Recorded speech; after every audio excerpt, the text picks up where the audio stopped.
Welcome to the debate. When a high-performance computer server detects a catastrophic temperature spike, it doesn't just keep chugging along as if nothing is wrong. Right.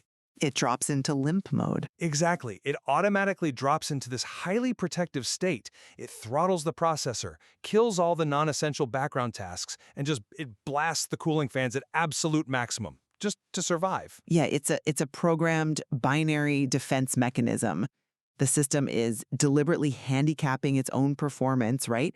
Trading optimal function for basic survival so the hardware doesn't literally melt down. Right, and when we look at the source material for today's discussion on the engineering of neuro-recovery, we see evidence that biological hardware does the exact same thing during a severe neurodevelopmental crisis. The cellular system gets totally overwhelmed by chronic stress, neuroinflammation, toxic saturation. And it just drops into a defensive crouch. Exactly, a biological latch state. And the central question of our debate today is how we best resolve this cellular latch. I'll be arguing that the most effective, sustainable route is to use choline.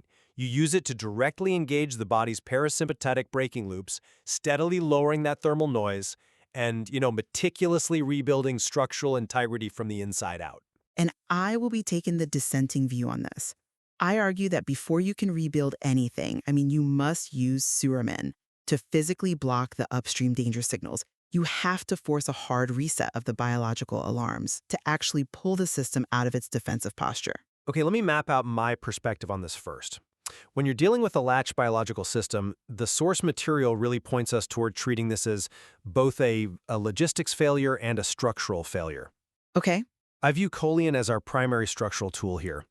Technically speaking, it acts as a direct ligand-gated dampener.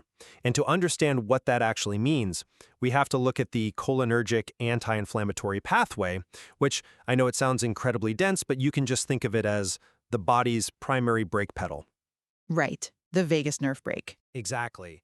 Choline is the fundamental raw material the body needs to synthesize acetylcholine.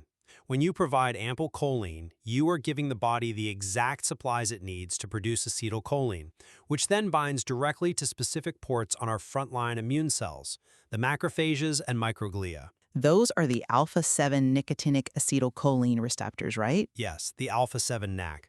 And this isn't just some passive connection. When that binding occurs, it triggers an internal domino effect, specifically the JAK2 STAT3 signaling pathway. Practically speaking, that pathway reaches right into the nucleus of the cell and physically blocks it from producing inflammatory exhaust. Inhibiting the NF-kappa B translation. Exactly. It immediately drops the reactive oxygen species, or ROS, that thermal noise that is degrading the system. So you aren't just flipping a biochemical switch, you're providing the physical material to re-engage the brake, calm the inflammation, and crucially, begin refurbishing the dielectric insulation around the nerves themselves. Look, I understand the elegance of that direct reflex. I really do. But let me lay out my position because I approach this biological problem from an entirely different circuit layer. Okay, lay it out. I agree that the system is overwhelmed by thermal noise. But I argue that you cannot simply start rebuilding the chassis or applying the brakes while the biological fire alarms are still screaming. That is why I advocate for the Suramin paradigm. But Suramin is so blunt. It's necessary. In our engineering framework, Suramin is essentially a hardware-level firewall patch. When a cell is under severe, prolonged stress, it leaks extracellular ATP into its surrounding environment. Right. And that leaked eATP is the primary danger command for all the surrounding tissue. Now, Suramin is a massive, highly charged molecule. Because of its sheer size, it acts like a giant molecular plug. It has a profoundly high affinity for the specific antennas, the P2X and P2Y purinergic receptors that detect that danger command. So you're just physically capping the ports. Exactly. By capping them, Suramin completely blindfolds the cellular CPU to the perceived threat. Believing the danger has finally passed, the cells voluntarily execute a state change. They exit the cell danger response, the mitochondria leave limp mode, they close their calcium channels, and they resume high-voltage ATP generation. Okay, but Wait, let me just finish this point. This fundamentally expands the system's available energy headroom in a way that just providing structural building blocks like choline simply cannot achieve.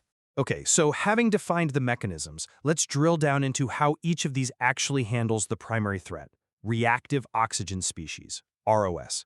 In a saturated system, ROS is the thermal noise, destroying signal fidelity across the entire network. Right. You mentioned Suramin acts as a plug, blindfolding the cell so it exits the danger response. But this brings us to what I see as the massive, critical flaw in the Suramin mechanism, the purge surge. Well, I wouldn't call it a flaw, but go on. I mean, look at what happens mechanically. When Suramin artificially blindfolds the cell, the system suddenly thinks it's perfectly safe. So it eagerly reactivates its stalled garbage collection routines, the autophagy. Which is a good thing. But it immediately begins dumping all the stored heavy metals, viral debris, and cellular exhaust it's been hoarding straight into the bloodstream. This creates a transient but absolutely massive increase in ROS. It's like ripping the wires out of a building's fire alarm. Oh, come on. No, think about it. You silence the piercing noise, which feels like a huge relief. But if the fire is still actively burning, isn't that incredibly dangerous? You are triggering a massive mobilization of toxins while the system is already highly unstable. That is a very cute analogy. Choline, on the other hand, acting through that alpha-7 pathway is actually turning on the sprinkler system. It provides immediate, steady-state oxidant damping. It safely puts out the fire without causing that violent mobilization surge. Let me pause you there, because your fire alarm analogy, while very vivid, completely misrepresents the biological reality here. The purge surge is not a flaw in the protocol. It is an absolutely necessary feature of true biological recovery. How is flooding the bloodstream with heavy metals a necessary feature? Because you're assuming the fire is still actively burning. If you look at the source material on latched systems, the initial fire, the original infection or toxic insult, was put out long ago. What we are actually dealing with is a hypersensitive alarm system that refuses to turn off. The alarm itself is what is keeping the fire doors locked, trapping all that stale smoke inside the building. But you're still hammering a fragile system with toxicity all at once. Yes, but you have to understand why that toxicity was trapped in the first place. Mitochondria in the cell danger response deliberately leak ROS as a defensive smokescreen. They do this to isolate the cell from perceived threats. As long as those P2 purinergic receptors detect extracellular ATP, they will keep generating that smokescreen and hoarding debris. Right, they hunker down. Exactly. And Suramin stops that cycle. Yes, when you finally unlock the doors and sweep out the garbage via autophagy, you will see a temporary spike in exhaust in the bloodstream. But that is the system finally doing the essential work it has deferred for months or even years. You have to let the system clear its cache. You can't just leave the garbage locked in the cells forever. I see why you think that forced cache clearing is necessary, but let me give you a different perspective on how we actually get that garbage out safely. Because you can't just unlatch the doors, dump the trash in the hallway, and expect it to, walk itself out of the building. Fair point. The body requires physical, visceral logistics to flush those toxins. And that brings us straight back to the cholinergic pathway and smooth muscle tissue. Let's look at the body's primary logistics hub, the gut. Right. Intestinal stasis is a massive compounding issue in these populations. Exactly. An incredibly common failure mode in these latch systems is that the smooth muscle in the gut just stops moving. The microbiome readiness score drops into the red zone, and bad pathogens start building thick biofilm enclosures. Yep. So if you trigger a massive purge surge into a static, unmoving gut, you aren't clearing the cache. You are simply retoxifying the patient as those metals resorb right back through the intestinal wall. Well, But here is where choline changes the game mechanically. The acetylcholine derived from the choline you provide binds to very specific ignition switches, the M3 muscarinic receptors, on those smooth muscle cells. When it binds, it releases intracellular calcium, which mechanically stimulates rhythmic intestinal peristalsis. It literally turns the physical flushing mechanism of the gut back on. okay, but wait. Movement alone doesn't solve the barrier permeability, though. Let me finish the sequence because it doesn't stop at just movement. Simultaneously, acetylcholine is binding to the epithelial cells lining the gut. This actively upregulates tight junction proteins, Think of things like occludin or ZO1. It's the literal mortar between the brickwork of your intestinal cells. Hmm. It seals the logistics gate, halting the leakage of lipopolysaccharides, that dirty current driving the baseline noise. And it does the exact same thing in the liver. It silences Kupffer cells via that alpha-7 pathway, downregulates TNF-alpha, and optimizes bioflow to safely flush out heavy metals. Choline doesn't just ask the body to dump the trash. It builds the physical infrastructure to escort it safely out. Okay, I have to jump in here because that is a beautifully complex sequence. And mechanically, you are absolutely correct about what acetylcholine does when it binds. But have you considered the actual power supply required to run those pumps? The power supply? Yes, you just detailed mechanical peristalsis, upregulating tight junction proteins, and optimizing bioflow. Do you know what those processes require? Massive continuous amounts of ATP.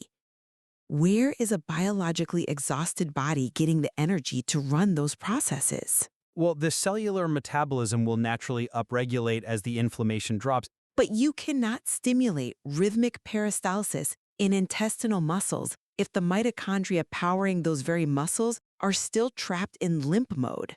I think you're underestimating. If the system is saturated and locked in the cell danger response, the voltage headroom simply isn't there to support continuous smooth muscle contraction.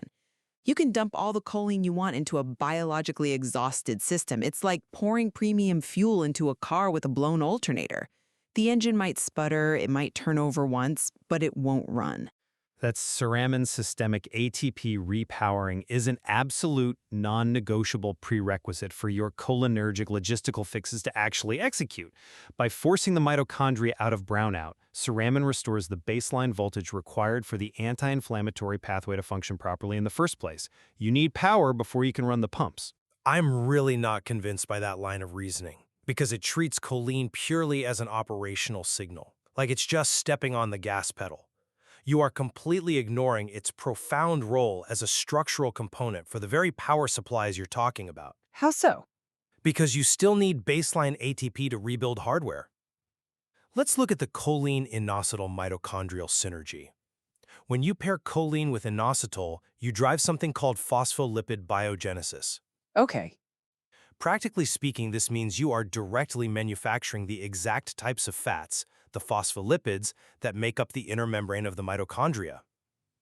By stabilizing that physical membrane, choline and inositol directly maintain the delta psi, which is the mitochondrial voltage rail.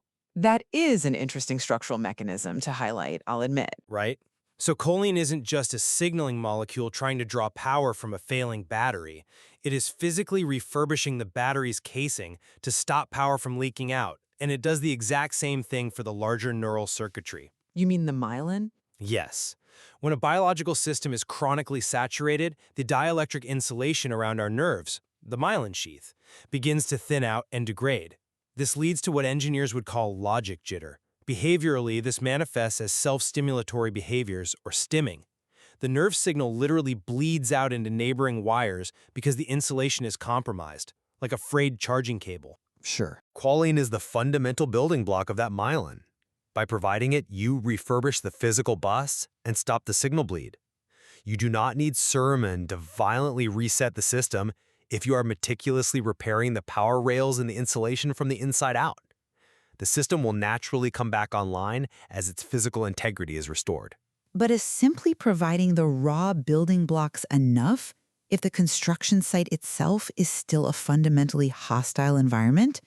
I mean, you're talking about myelin synthesis, which, as the source material strongly indicates, is one of the most energy-intensive operations in human biology. Right, which is why repairing the mitochondrial membrane first is so crucial to the protocol. But if the surrounding cellular environment is still flooded with thermal noise and extracellular ATP, the local voltage regulators, the mitochondria, cannot sustainably drive that repair process, even with a patched membrane. Providing choline and inositol is a vital, yes, but structural repair at that level demands active site managers. Site managers? Like what? like PQQ to trigger mitochondrial biogenesis and urolithin A to trigger mitophagy. Urolithin A selectively recycles defective, burnt-out mitochondria. It fires the bad workers and clears out the industrial debris so that only high-efficiency units are powering your chassis refurbishment. Well, yes, but Rock right back into limp mode if the purinergic P2 receptors are still detecting a danger signal. Upstream purinergic safety, which is exactly what Suramin provides, must come first. Otherwise, you are just delivering incredibly expensive lumber to a construction site that is currently sinking into a swamp. Okay, let's take a step back here, because we need to ground this highly technical theory into the practical reality of what it means to actually administer these interventions. If we view this from the perspective of a caregiver who is managing day-to-day neuro-recovery, predictability and safety are absolutely paramount. Oh, I agree entirely. The daily reality for caregivers is incredibly challenging. exactly. And choline provides a steady, predictable application of the parasympathetic brake. By routinely optimizing local acetylcholine synthesis, the caregiver sees a gradual restoration of gut function. They see a manageable, slow reduction in systemic neuroinflammation and a steady decrease in those self-stimulatory behaviors because the myelin sheath is slowly being patched over time. Slowly being the key word. It requires patience, absolutely, but it accomplishes this stabilization without the severe, unpredictable mobilization side effects of a forced purinergic reset. A system that has been saturated for years is inherently fragile. The sheer mechanical stress of the Suramin purge surge can trigger massive behavioral and physiological regressions if the visceral logistics aren't perfectly prepared to handle that sudden dump of toxic exhaust. It's a risk, certainly. Imagine being a caregiver and watching your patient severely regress before they get better. Why risk that violent, transient surge when choline offers a progressive, smooth transition out of saturation? I come at it from a different way because I look at the historical failure rate of purely supportive slow drip therapies. While choline is an undeniably vital management tool, chronic conditions characterized by deeply latched, saturated systems rarely just unlatch because you make them comfortable. Comfortable? I'm talking about physical repair. But the hysteresis latch, where microglia are rigidly locked in an aggressive polarization state, often requires a hard, forced reset to break the cycle. Yes, the practical reality of the purge surge with Suramin is daunting for a caregiver. It sounds terrifying to initiate a toxic dunk, but it is an engineering problem that can be managed. Managed how? You are still dealing with a massive toxic load hitting the bloodstream all at once. You manage it by pre-positioning proper biological heat sinks and grounds. If we deploy NAC-acetylcysteine, for example, to replenish glutathione, it acts as a thermal heat sink to absorb the massive oxidative stress of the purge. Okay, NAC is helpful, sure. And if we establish a glycine ground to stabilize the voltage across the neural bust, we can safely capture and route that transient noise out of the system. The short-term difficulty of managing the mobilization phase is the steep price of admission for a long-term systemic exit from the cell danger response. You have to be willing to endure the turbulence of the reboot if you want the machine to boot back up in a clean, functional state. I think we have mapped the philosophical divide perfectly here. I maintain that restoring the parasympathetic brake, bringing those visceral logistics back online, and meticulously rebuilding the structural insulation via choline provides the most sustainable, biologically respectful route to stability. If you fix the physical leaks and apply the brakes, the system naturally cools down and finds its own equilibrium without the need for a traumatic, forced reboot. And I maintain that true, lasting recovery in a deeply saturated state requires severing the upstream alarm signal. Suramin's purinergic blockade is the necessary, decisive key to pull the hardware out of limp mode, repower the voltage rails, and allow the system to finally execute its deferred maintenance. Well, despite our different approaches to the sequence of operations, it is clear that we share a fundamental convergence here. We both agree that treating neuro-recovery as a strict systems engineering problem is the only paradigm that really makes sense when looking at this source material. Whether we are utilizing choline to activate the anti-inflammatory reflex or Suramin to cap the purinergic ports, Our shared goal is exactly the same: lowering thermal noise, restoring signal fidelity, and managing the body's voltage. Exactly. We are essentially debating which circuit layer to prioritize in the troubleshooting hierarchy. The sheer complexity of biological hardware means that these interventions shouldn't be viewed as, mutually exclusive magic bullets. Right. They are highly specialized complementary engineering tools. And honestly, there is vastly more nuance to explore in the source material regarding how these regulatory feedback loops interact under different states of saturation. Well said. We started today by talking about how a high-performance server drops into limp mode when it detects a critical fault. Whether you choose to carefully patch the cooling system while the server is still running or execute a hard reset at the master switch, the ultimate goal is getting the machine back to peak operational flow. The question remains, when the biological alarm is ringing, do you trust the system to repair itself if you give it the right physical tools, or do you have to force it to look away from the fire?